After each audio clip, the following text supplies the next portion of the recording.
Welcome to the Valley of Outlaws podcast, a podcast for those looking to take the road less trodden, and a podcast for those seeking more.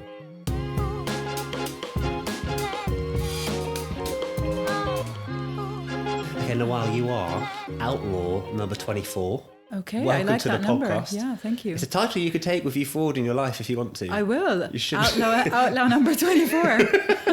So I always start the podcast with the same question for everybody, which is, in your own words, tell me, who are you, what do you do, and why do you do what you do?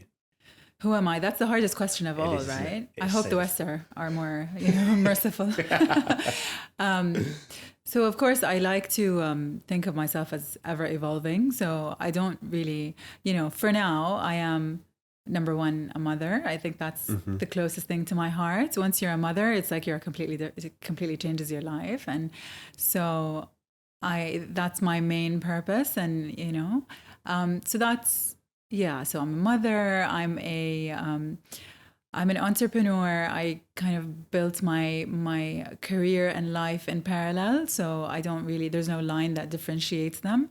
I cook, I network. I love people. I love travel and creating experiences for other people and for myself to kind of create communities of like-minded people who enjoy, arts and creativity and just kind of being, I guess that's why the word outlaw really does resonate in a way, because I don't really follow the rules. Never have. I love that. Yeah. I love that. And why is it this kind of lifestyle you've got? Why is it so important to you? Why did you get into it, and why did you follow it? To be honest, I'm from Saudi Arabia, and I grew up in in an environment that had a lot of laws and a lot of rules, right? So there was right and wrong, and there was, whether it comes to, religion or otherwise.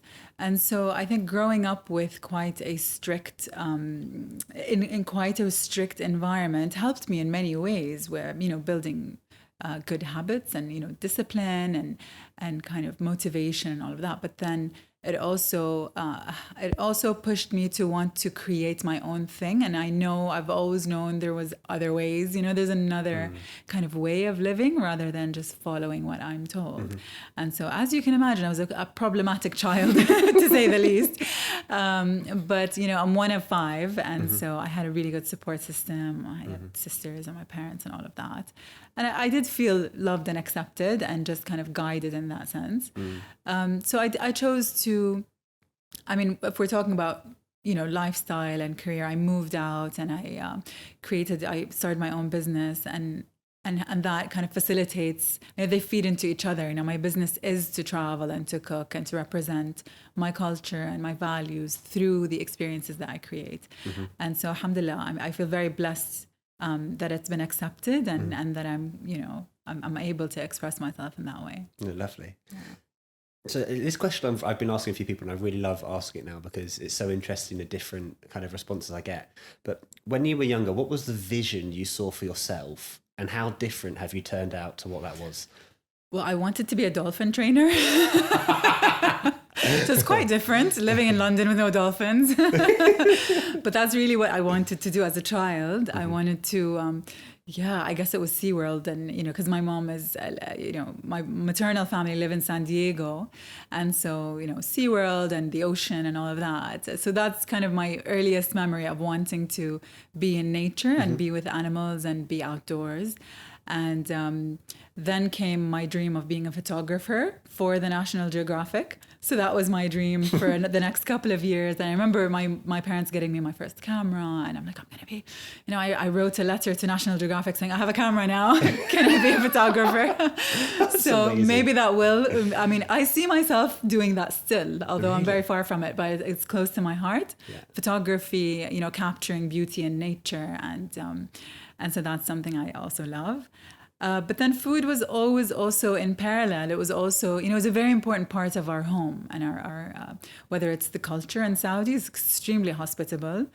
You go to someone's house, there's no way you're leaving without eating, and eating a lot, And so, I think globally, food brings people together, and as we all, I'm sure, can agree. And so food was always also a big part of what I wanted to, or a big part of, I've always loved being surrounded by, ingredients and all of that. But I never saw myself doing it professionally because I loved it so much. And in my mind, there's a career and then there's what you love to do. Yes. So thankfully, the fact that they both came together is quite amazing. Of course. Yeah. And your parents as well then. So how did they kind of raise you? Did they raise you to think outside the box? Were they encouraging for you to go and follow dreams, or was it like, this is the role you've got to fulfill, etc.?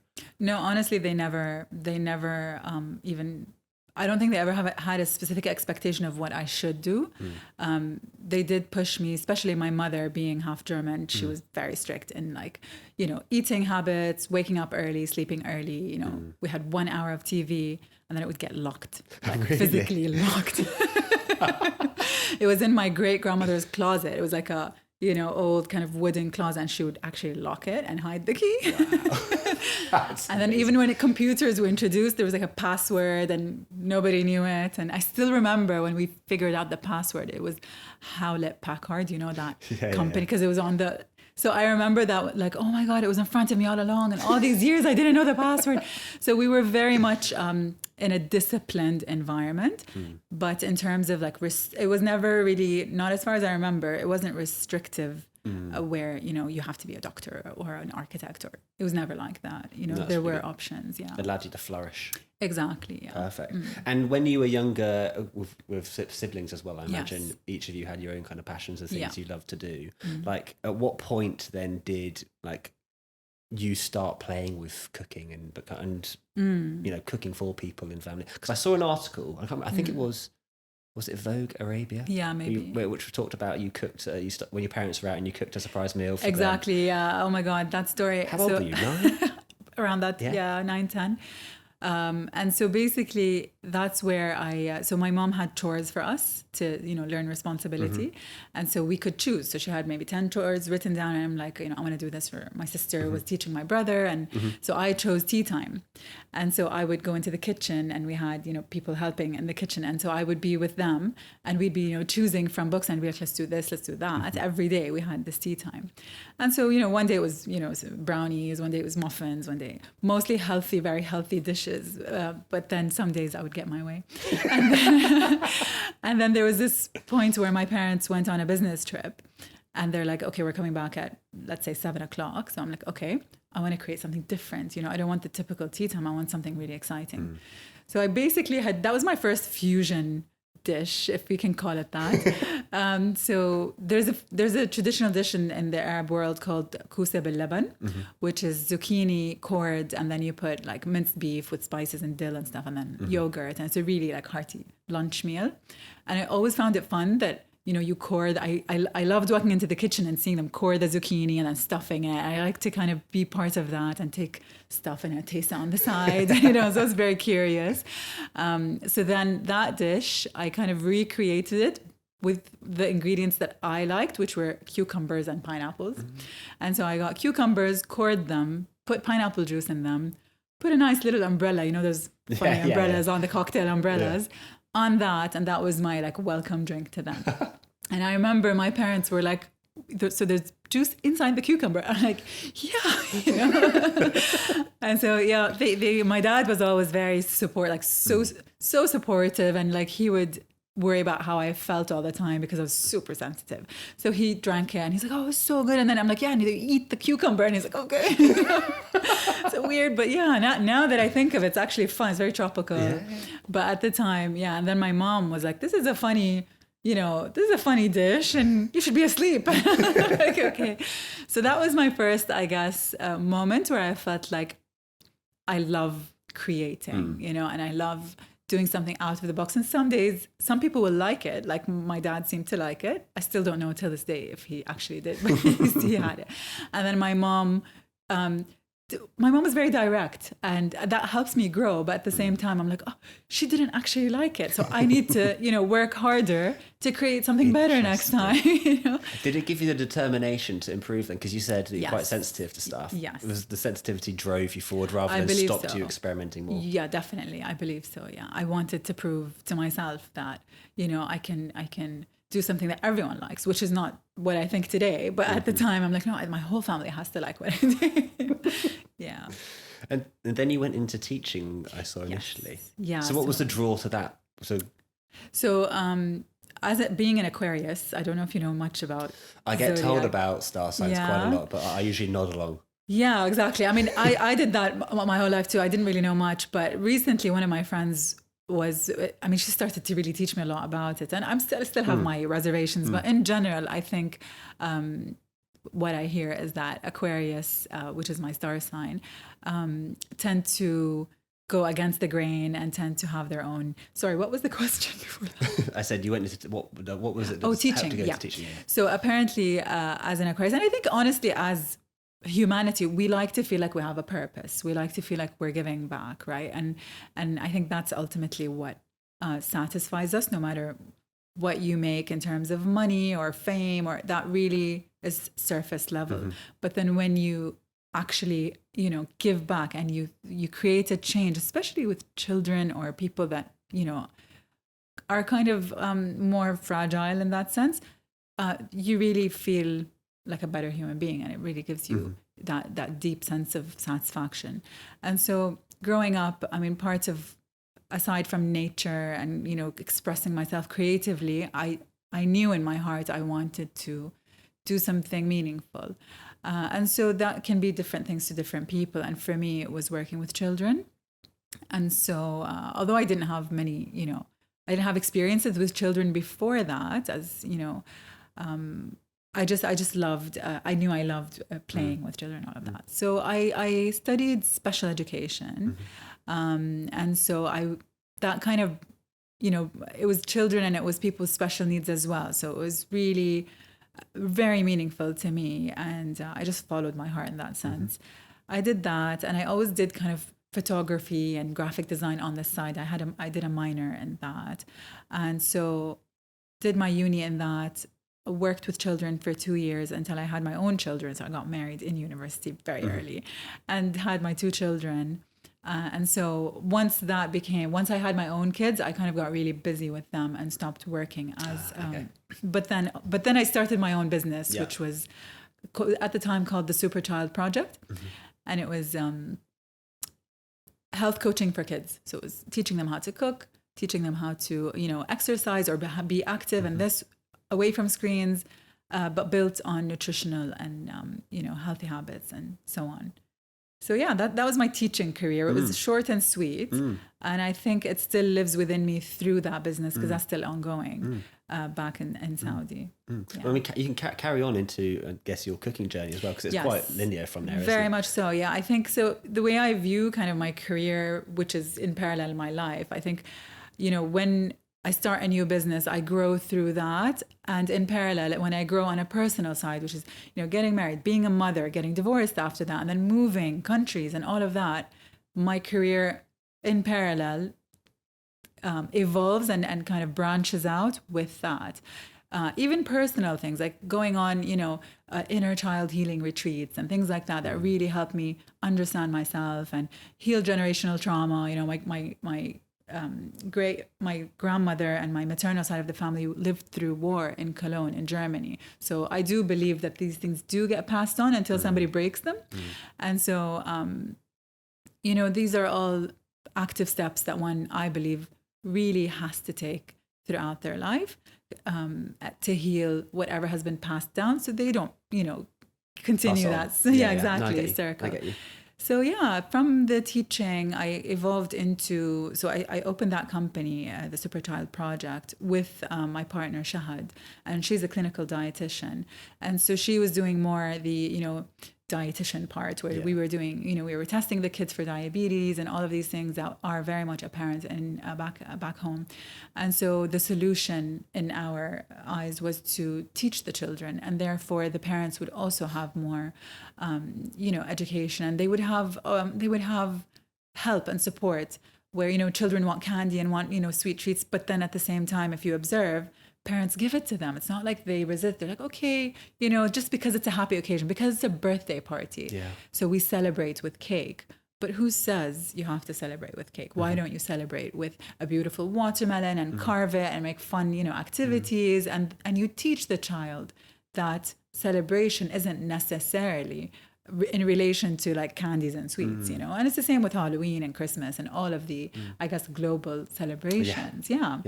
But I mean, and it's important not to be extremely strict, but I think it's not about saying, no, this is bad for you. It's more about giving options and teaching them very young, very early on that, other ways, and so I kind of moved on to opening in parallel to the Super Child project.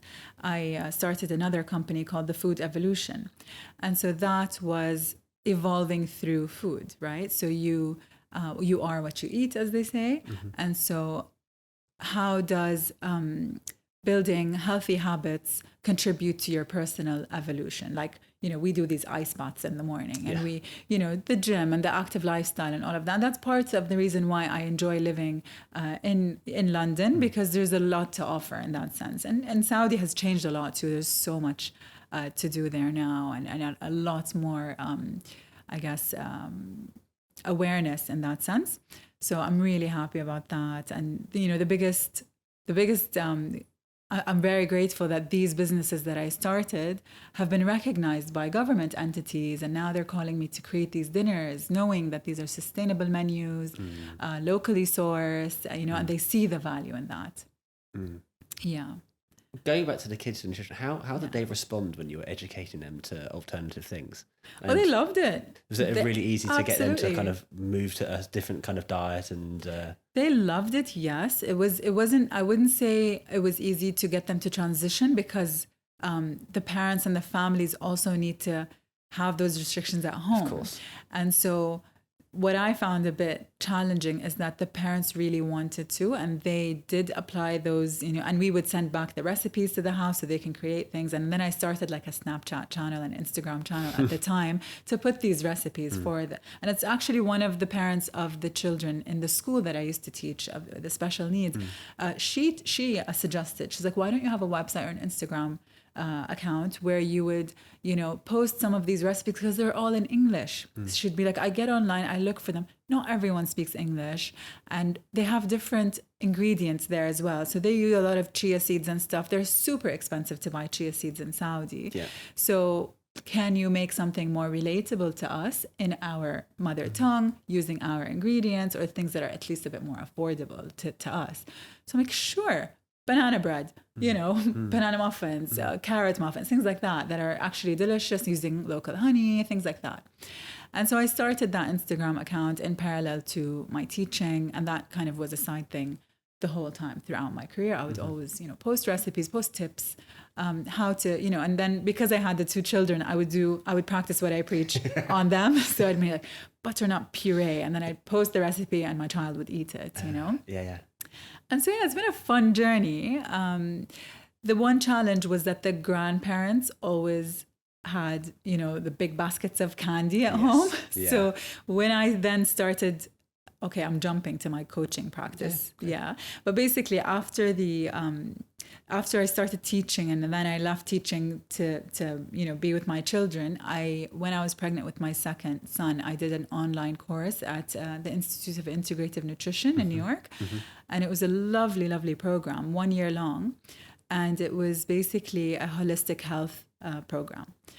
And that program really changed my life. Really, really, really changed my life. I became a lot more aware. Although I was brought up with these healthy habits from my home and my parents, but the kind of reflection and the awareness on, okay, my mindset isn't where it should be. The relationship I was in isn't really helping. It's quite, holding me back in many ways. What do I do, And so applying that while I was taking that 1 year course, there's a tool called the Circle of Life. And it's, all the different kind of categories of life, whether it's career, finances, social life, relationships, love life, all of that. And of course, health and, activity, and how, you kind of check if it's balanced or out of balance. And when I did that, it's such a simple activity that most coaches do. I noticed that there were a few really out of balance categories, which I wasn't aware of. And so that program really helped me kind of reflect and change slowly, change what I needed to change. And part of that was getting a divorce, which was a big decision. That's a big thing as well. It was a very big thing, especially having children in a home. And my ex was a nice person, but we were not. I had to kind of make that decision. And so, of course, that had a lot of ripple effects on my life. And so growing through that, I think, was the major turning point in my life, from being kind of led in a way where I thought I didn't control my life in a way, to just gaining a lot more control and autonomy over my time and my life, And yeah, so through that program, after graduating from there, I went there and I attended the seminars and all of that and tested. I came back and I had my second child. A few months later, started a coaching business. And so I marketed for that through that Instagram and Snapchat account that I had then grown a little bit. So I had an audience, and then started, just next door, had a cute office, set myself up, and I was doing my, workshops for parents. Mostly my target audience were like parents of young children who felt overwhelmed, who felt like they lost their life, because children really take over at some point. And then, how to find that balance. And, going through that myself really helped me, build up the courage and the confidence to then pass that knowledge on. And so that's what I did through my food evolution practice. I started to sell like sun-dried tomatoes and other stuff too, from my office. So it was kind of, things here and there. And then that grew into Asfar. So Asfar, actually, my current company is the Arabic version of food evolution. Because Asfar originates from the word safar, which is to travel, but it also has multi-dimensional meanings, like a multi-dimensional travel. So it can be physical, but it can also be growing and evolving through experiences, through meeting people, through travels, through food. You take a bite and you go, oh my God, I feel like I'm in the Bahamas, or I feel like I'm somewhere, So it's a very the word can be stretched out in many ways.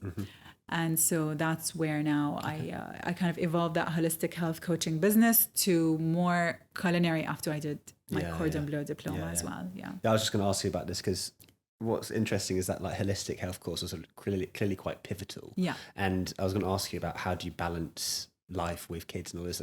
I saw you got diplomas in that. You got the cordon bleu. You've got a food trends diploma and raw living diploma as well. Yes, you're doing that Bali. all. You've got young kids. The thing is, it's hard. It's like people think that when you have kids, you have to give them 100% of the energy. You have to give them a lot, but actually there's a part of it, a balance of, you have to also keep growing yourself to be able 100%. To be a good parent for them. 100%. They have to see you.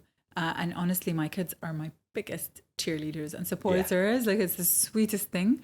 And I have to say, my ex is a very, he's a co-parent. He's really taking on a lot of responsibility. So when I travel, when I go to Bali for like a month and do a raw living course, he had them. I knew I was very comfortable that he's taking care of them, so I can go and FaceTime them and knowing that they're in not just safe hands, they're with their father, going to school, so if I didn't have that in my life, things probably would have been different. I might have just moved to Bali and taken them with me and put them in a treehouse school. That thought did occur to me when I was there. This is the life.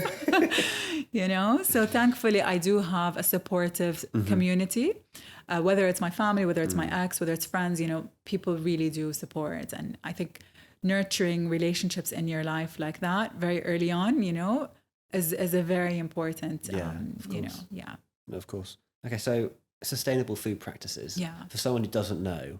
Can you explain what it is? Yes, sure. So creating, let's say, a menu. I mean, professional. So there's two ways to look at it. There's, as a home cook, and then there's as a chef, or if you're working in food professionally.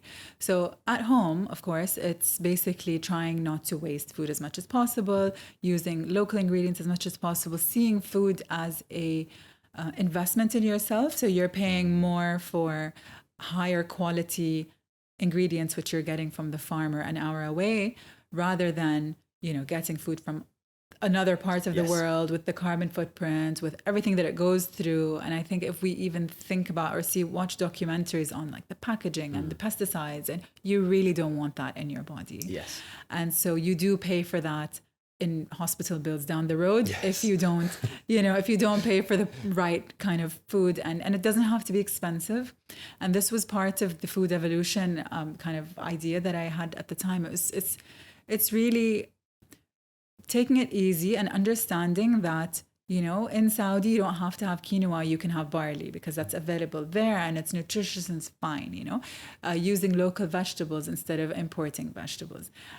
So that's, I guess, the first way to look at it. It's easy, but the one thing we do have to understand that in nature, things are not available all the time. So if I want a watermelon in the middle of the winter, I can't have it, you know? Yeah. Whereas in today's world where Amazon, everything's like, whatever I want, whenever I want it, it's convenient, but it has, the earth is paying a high price for it. Therefore we are as well. And our kids will, and their kids will as well. And so sustainable food practices are basically those set of kind of practices and ideas that we can each start to adapt as much as we can. Yes. Instead of ordering takeout all the time and using these plastic all the time, meal prep, once a week, go to, the market, wherever, a close market, and prep everything once a week, just put those 4 hours into it, chop, freeze, put it in the freezer. It's really, really not difficult. I think it's just a set of values. If you care enough, you will carve out the time, so it's to do with packaging, it's to do with the actual food sourcing. And do you avoid supermarkets? As much as possible, yes, as much as possible. Of course, we live in a city, and sometimes I'm like, oh my God, I want to make this recipe. I'm missing one thing. I run to Tesco and I get it, But as a kind of routine, as a routine, I try to source from markets, from, you have in London, or in the UK, you have a lot of options. You have like Oddbox and all these, have you heard of Oddbox? Yes, it's the cutest thing ever. Isn't it? I love the idea. It's like the odd looking vegetables that nobody wants to buy. I'm like, oh, this is so cute. So I think when there's a will, there's a way, right? 100%. I guess also it's the mindset of adaptability. Yes. Because I'm going to go to it, Brexit. I don't want to go deep into it, but one of the big things I remember seeing in the papers, the fisherman was saying when we had when Brexit kicked in, was that the British people didn't eat a lot of our own fish. Interesting. And we relied on selling our fish to France and stuff like that. And because we hadn't set an agreement, we were just wasting loads of our own natural products. Yeah. And it's a very interesting kind of like thing to talk about, is that actually we need to educate ourselves on what we can actually grow here and what we have on our own lands. Learn to enjoy the food we get from those. Exactly. And then, offer kind of, I guess, recipes and whatever, and offer that to our family and let them learn as well. It's quite vital in that sense, isn't it? And I believe it's healthy. I mean, there's a whole science behind eating locally and behind, eating seasonally. If you eat watermelon again in the winter, that doesn't help, but if you eat like warm stews and things like that, it warms your body. But then again, because our homes are manipulated in the sense of like the climate and everything is manipulated, heating, cooling, all of that. So we're used to having things the way we want them, when we want them, how we want them. So it's really a mindset and trying as much as possible. If we each do a bit, it will make a difference, as we know. But if we each say, won't make a difference, then it actually won't. Agreed. Saudi cuisine.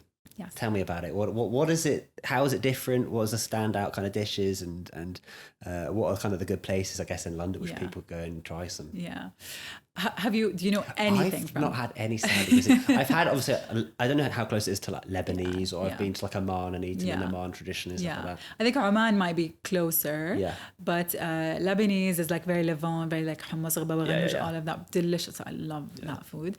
Sharing and spreads. Whereas I guess Saudi food. Well, firstly, Saudi is a very big country, and I mean, most people think it's mostly a desert and hot, and that's what the movies say, the Arabian Nights, and but if you look at the different terrains, it's really, I mean, my grandmother's from an area called Asir, and Asir is mountainous, it's cold, very green, has like monkeys everywhere. You know, it's kind of, it looks like Bali in a way. You know, it has Really? all this, you know, vegetation, and traditionally men wear this colorful kind of skirt and a white top and flowers in their hair every day, and have like a dagger, and that's what they wear every day. You know, Yeah. and there's a lot of honey production and lots of fruit and vegetable. So that area has very different ingredients than, let's say, the central region of Riyadh and Qasim, where it's more of a desert area that has, you know,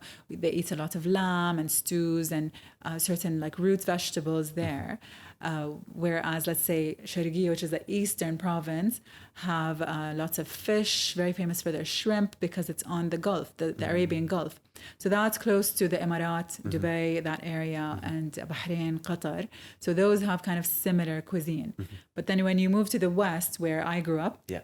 that's just across Egypt. So you have the Red Sea between us, and of course the Red Sea has all different kind of fish and very, you know, light food. It's hot, it's humid, but it's not desert at all, you know. And there's civilizations that have lived there. That was, of course, I would say the Western region has a very interesting cuisine.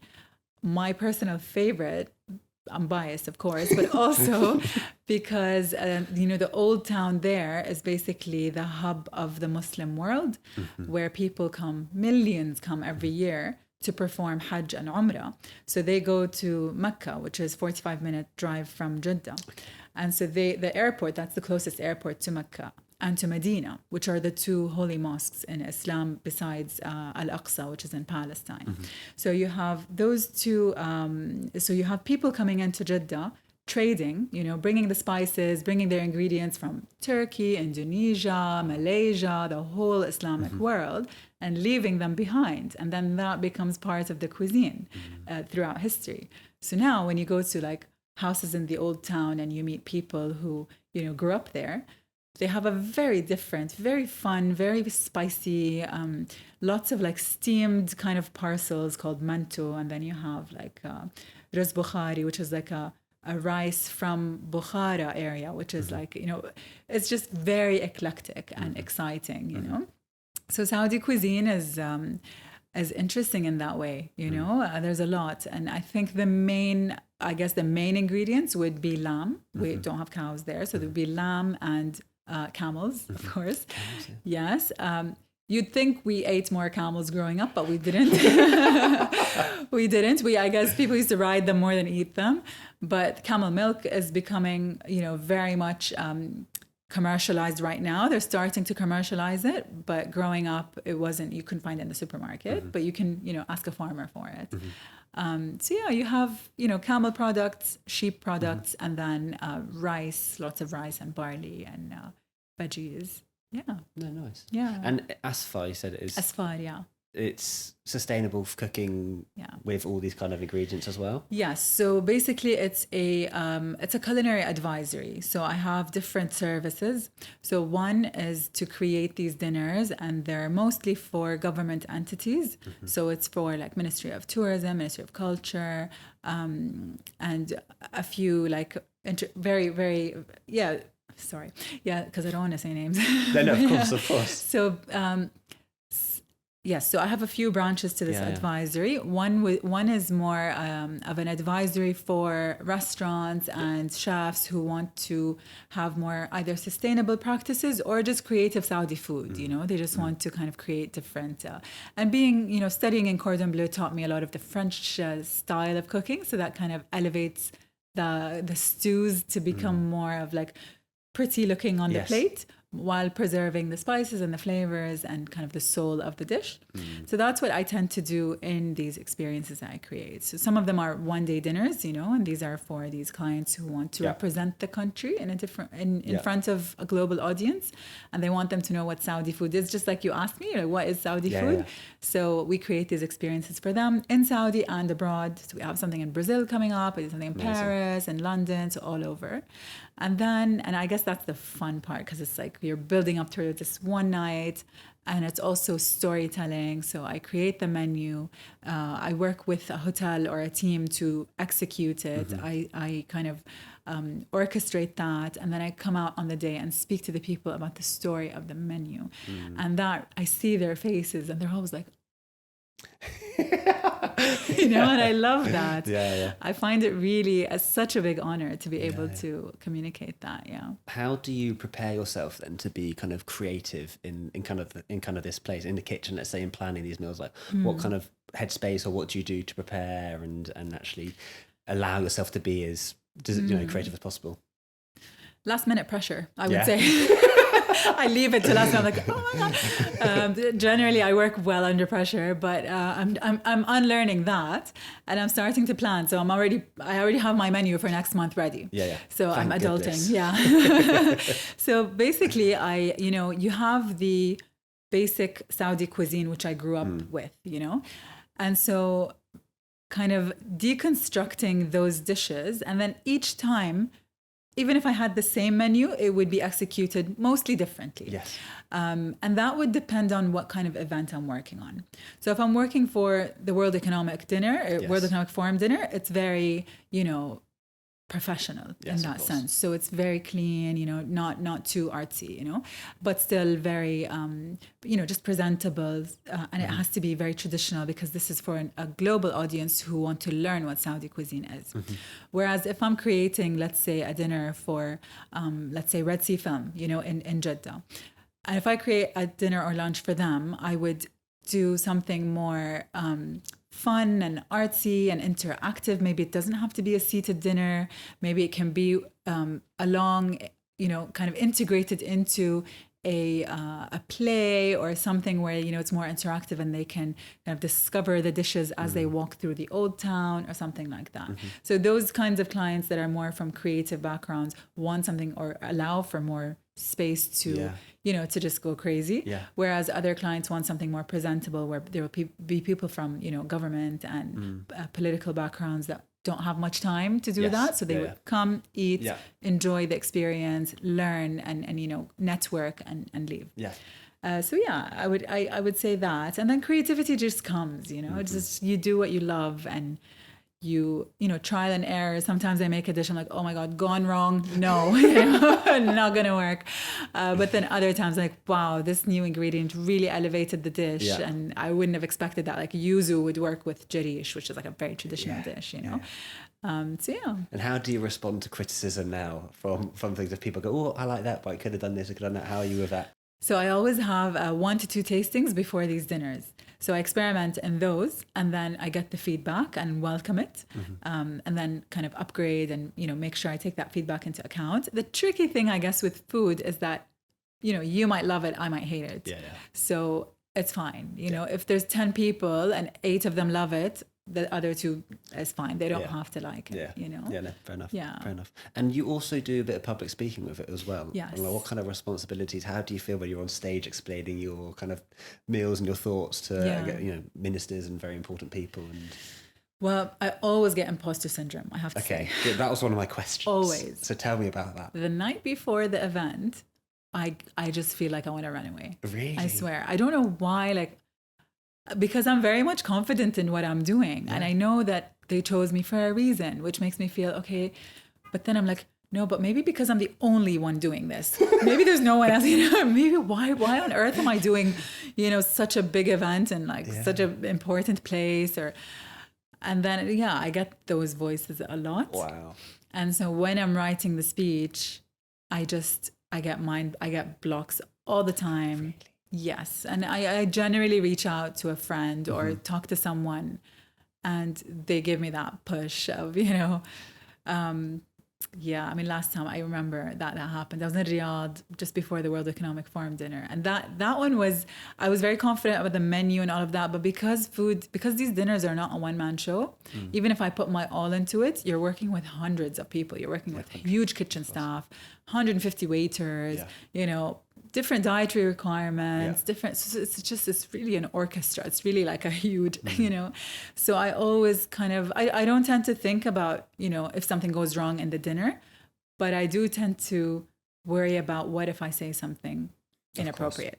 What if I say something wrong? Maybe I should just pre-record this, So yeah, but sometimes I do well and I feel calm, and usually it's when I don't see. So when there's lights in my eyes, I feel fine.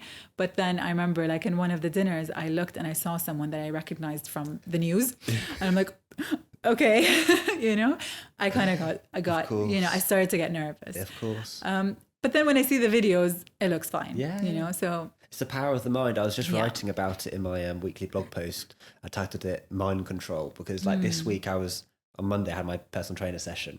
Before I started it, I was like, I'm really not in the right headspace. Yeah. I don't want to do this, And I was so close to going, I'm going to go home. I'm not going to do it today. And I was like, okay, no, I'll do one thing at a time. And I broke it down, made it manageable. Yeah. And it was kind of a proof to me that actually our mind dictates so much over this, and we need to learn to not listen to everything our mind says. That's so true. And that's the hard part. And in these kind of positions, once you do one, once you do two, you kind of get used to that process. But it's still this thing of, why me? Yeah. Why am I the person they've asked to do this? Exactly. Definitely. And I think the kind of the more I would say tricky the event is, not tricky, the more important. Yes, I guess. Yeah. The more important it is, the more, and then alhamdulillah, like thankfully, every event is getting more and more kind of serious in that sense. And I'm like, I guess, and then someone told me once, he's like, you wouldn't be here if you couldn't do it. No, exactly. God, or, sends you things and puts you in situations when you're ready. So the fact that you're here means you're ready. Yes. I'm like, okay, I can deal with that. Exactly. Yeah. Exactly. I love that. So it comes in waves. I think it's important that everyone knows that this is not, you see the final product and it looks like I look confident and I look like I'm, it's a piece of cake, but the struggle is internal more than, the challenges are more internal than external. And if you didn't have the nerves for it, it means you didn't want it to go as well as it could possibly go. Yes, exactly. Yeah. Right, we're going to go into some more personal stuff. This part, people usually say this is like a therapy session, this last part, but don't worry, we won't be too bad. I love therapy, don't worry. I've been doing it all my life. Just kidding. Okay, what is the biggest self-limiting belief that you have overcome?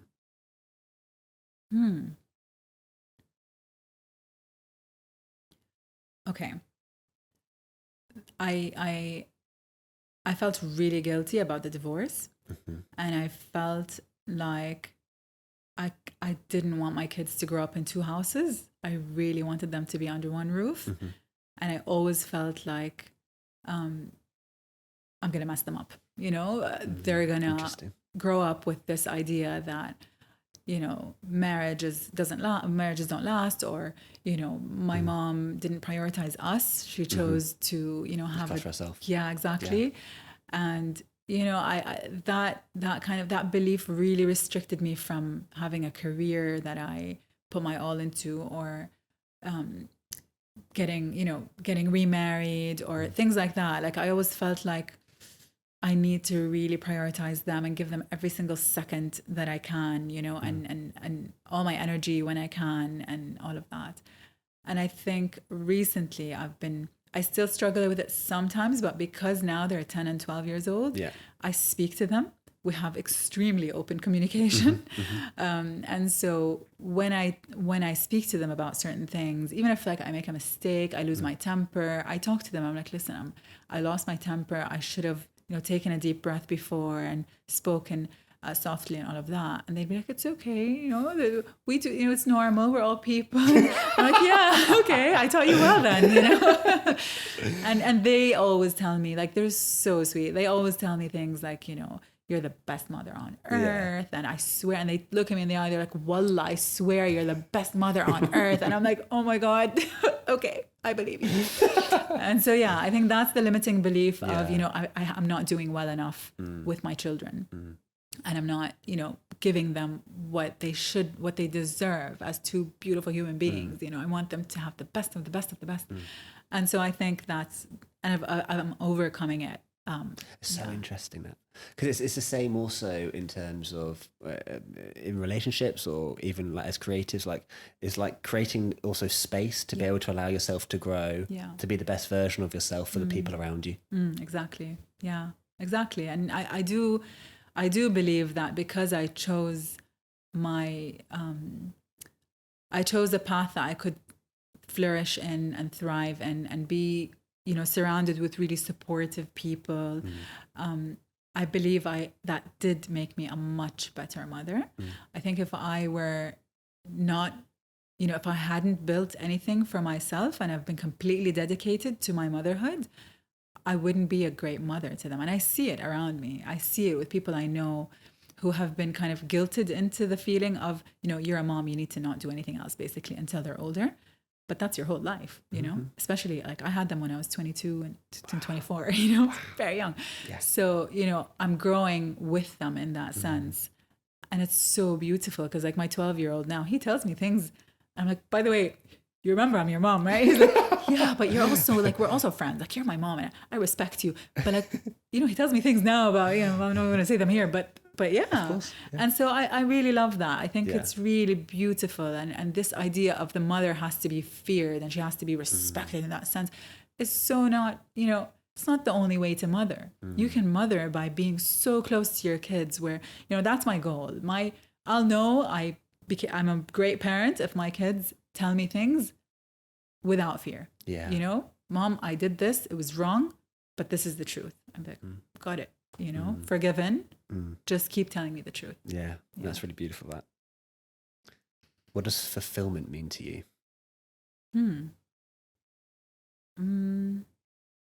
I love that word.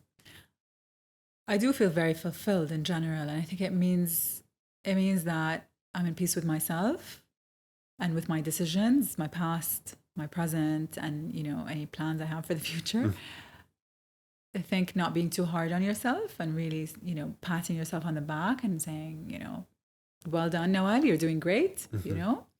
I think that really, fills my cup, and, not necessarily holding a microscope and saying, okay, you're doing really well with your career, but then, your friendships, it's fine. Like really allowing yourself to just open up and learn and grow and be completely in peace with that, I get that completely.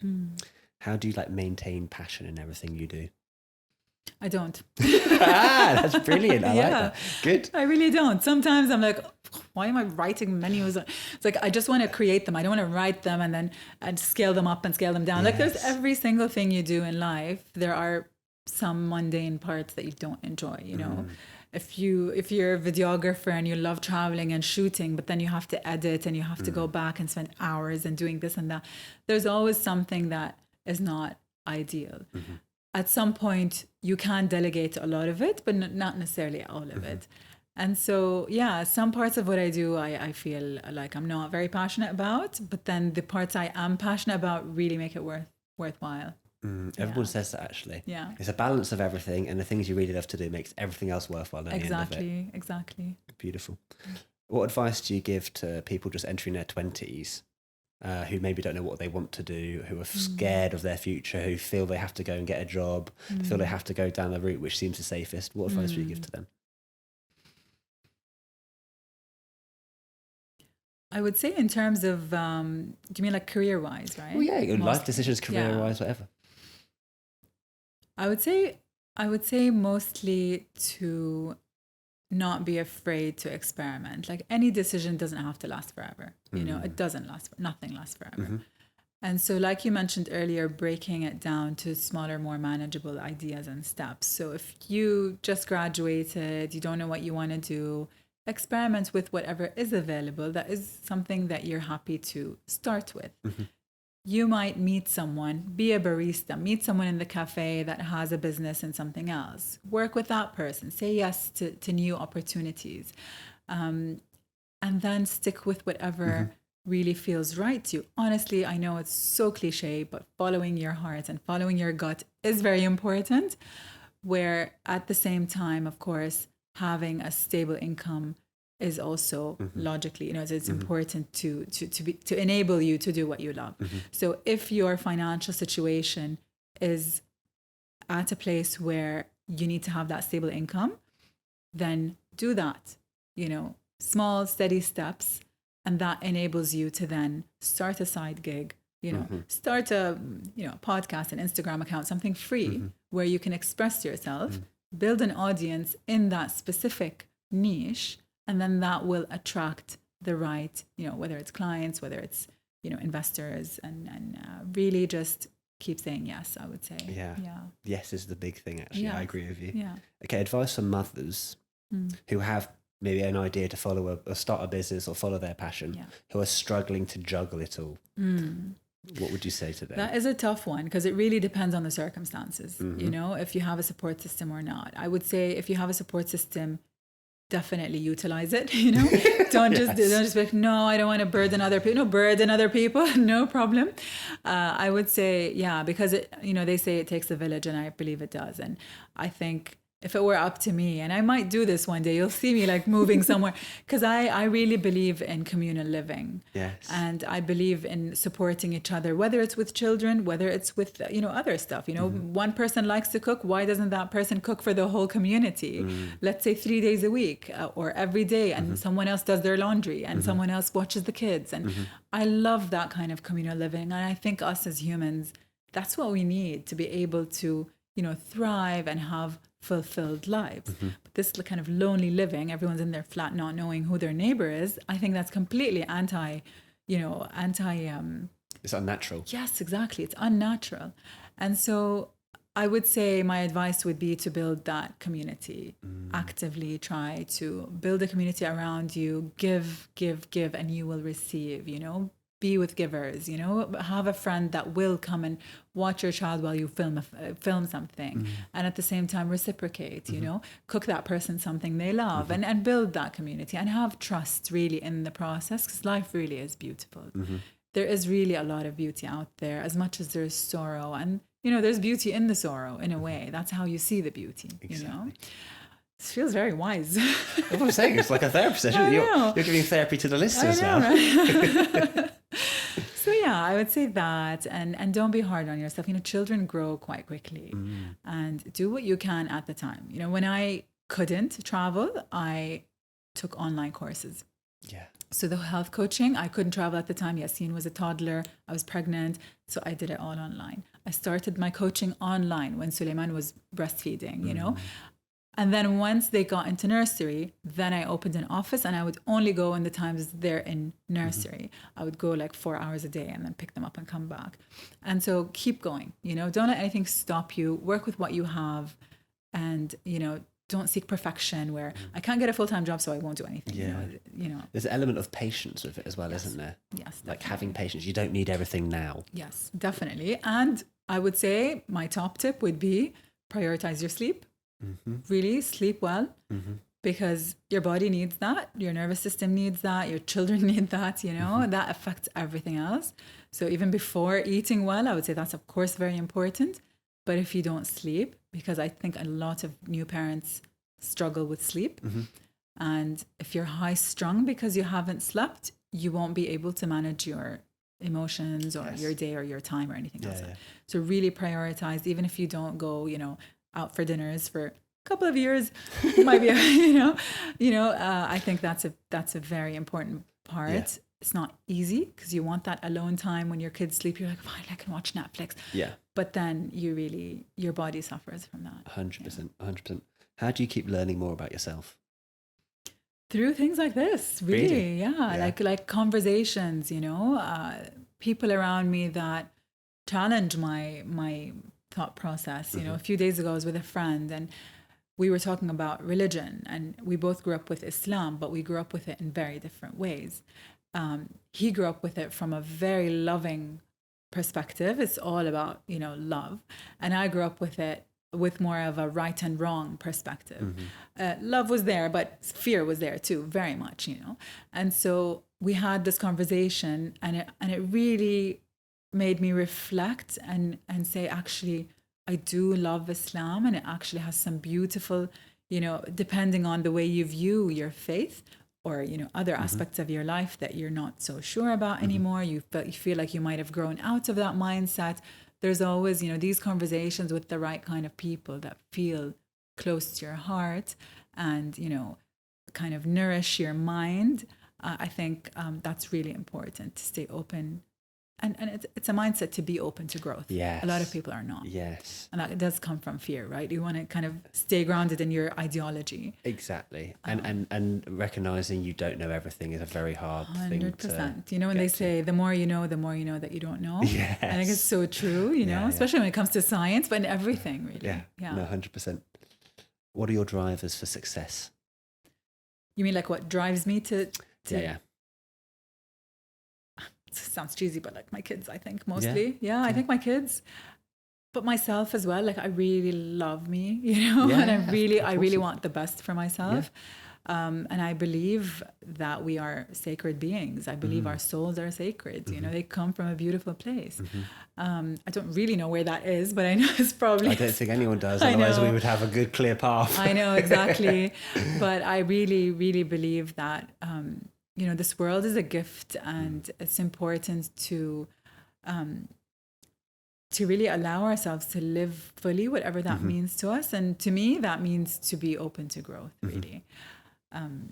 So yeah, I want to, or I am, alhamdulillah, thankfully, building the life that I want. And it's not easy at all. Like so many, you know, I've gone through lawsuits. I've gone through a lot of things to fight for justice and for what I believe I deserve. Not really in a, you know, what do you call it? What's the word? Like when someone is entitled. Yeah, not really in an entitled way. Yeah, not in an entitled way, but in a way that I know, you know, we all as humans deserve the basic freedom and recognition for, you know, our efforts and all of that. Yeah. So Yeah, nice. Okay, last 3 questions. I know you've kind of answered this one, but how do you find balance in your life? Again, I don't always, you know, I really don't always, but you know, having a routine. So my calendar is always like color coded. I that really helps me. Some people, you know, that doesn't work for them, but for me, really structuring my week early on and leaving spaces for like nothing space, you know, that's really important as well. Prioritizing what makes me, prioritizing the tasks and the events and the, you know, even accepting certain projects and rejecting others is very important to learn how to say no.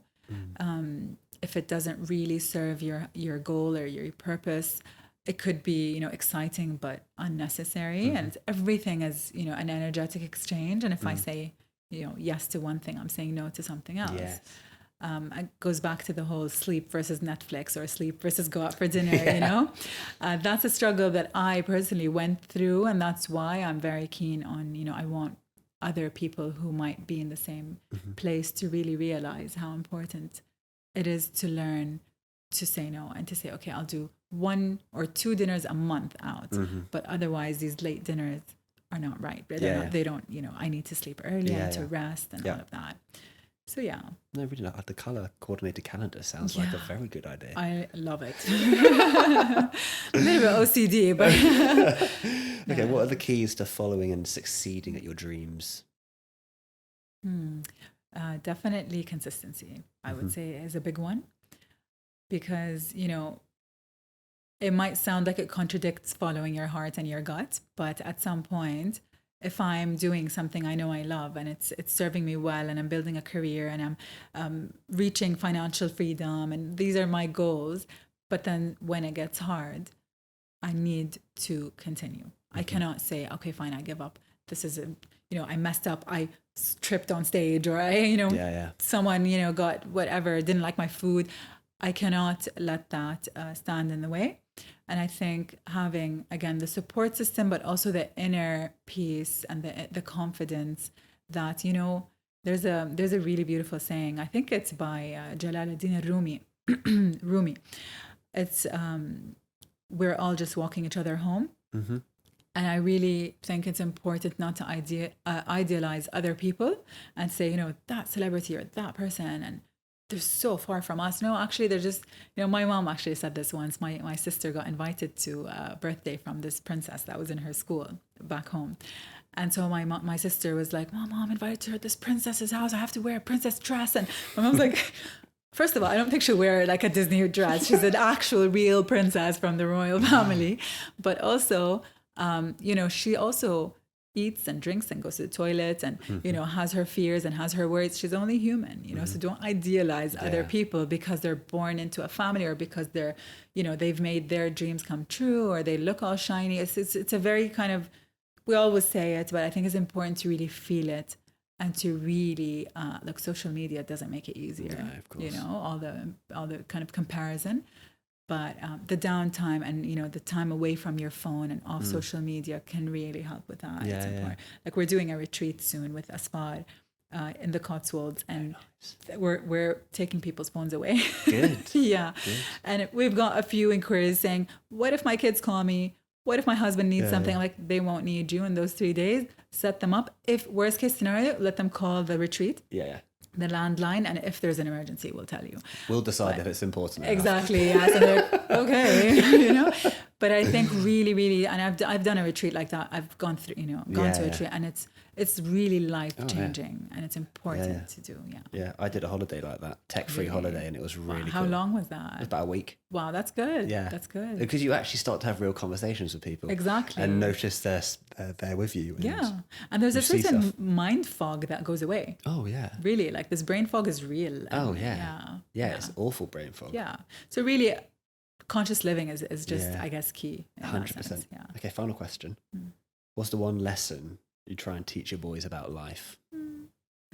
End with the boys. Oh, sweethearts. A lesson.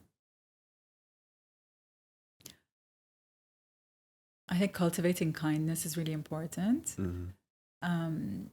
Empathy and kindness and just those really raw human, what we're here for, really, and what makes you human and not an AI robot, because AI can do a lot of what we do. But I think having that, deep empathy and kind of excusing people and forgiveness, like these kind of values, I really try to instill in them, as well as truth, speaking your truth. If you're unhappy in a situation, talk to someone, talk to me or whoever's around you. Just values, really, really living by values more than anything else, not falling into the whole, success, I have to go to, they're in these schools and there's all this, pressure of these A levels. And I'm like, do your best, but really, for me, like I told you before, like ideally I would live in a community in some kind of, like in nature, maybe train the dolphins and be a videographer. Watch and see. You never Let's know. see this space. I know, exactly. Yeah. No, I love that. Yeah. Thank you so much. Nawal, I really appreciate your time. Thank you for coming on the Valley of Outlaws podcast. Thank you very much. Thank you for having me. Thank you so much. Thank you for listening to this episode of the Valley of Outlaws podcast. Please follow us across Spotify and YouTube and see all our latest news across our socials.